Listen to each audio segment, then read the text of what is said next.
Because a town is small doesn't mean we have to be.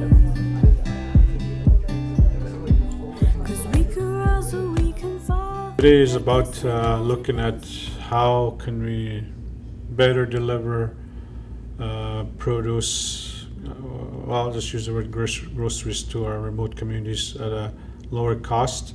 Because right now the costs we're doing are getting too high.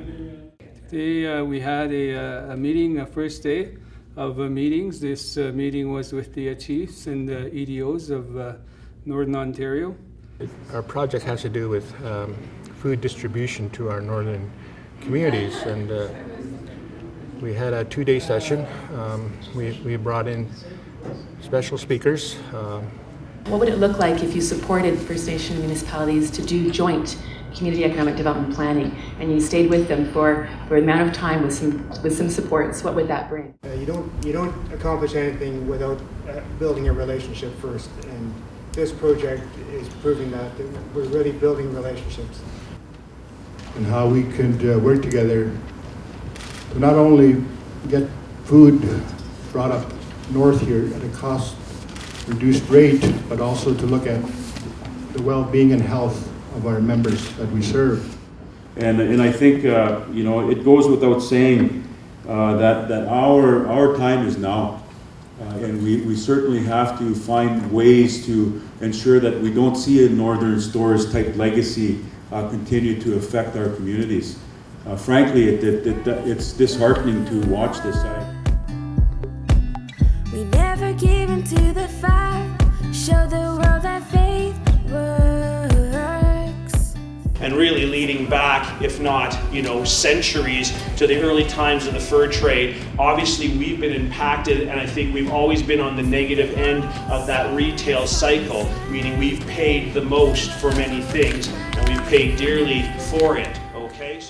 We're all leaders in this room, and we all have a responsibility to speak for those unborn. So that's what I want to say, and we need to form some form of organization that lasts beyond politicians.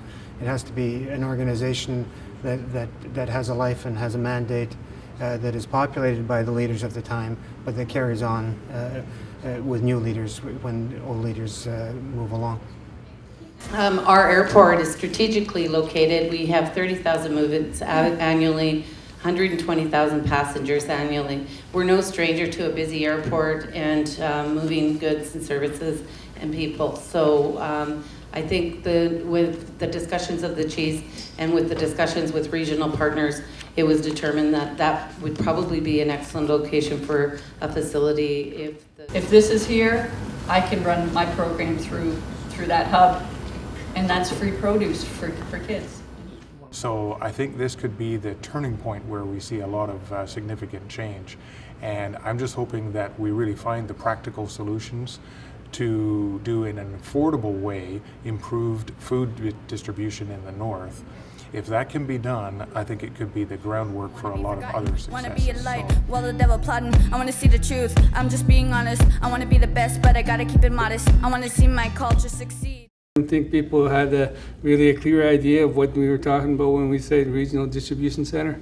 But as they walk out of here today, they have a clear sense of what we're talking about in terms of benefit for the long term for the northern communities.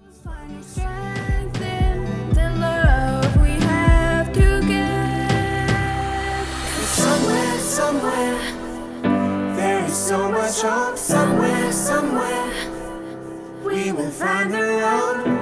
Just lead the way. Let's make this home. Uplift the brave hearts, and you can echo my soul. We want the world to know. Echo my soul. We want the world to know. I was very moved by the reaction of the chiefs to sitting in the same room with the mayors. I thought that was one of the highlights for me, was just how meaningful that was for the chiefs. Look, we're very excited about the project, and we want to keep moving forward, and I know with combined effort we will achieve our goal.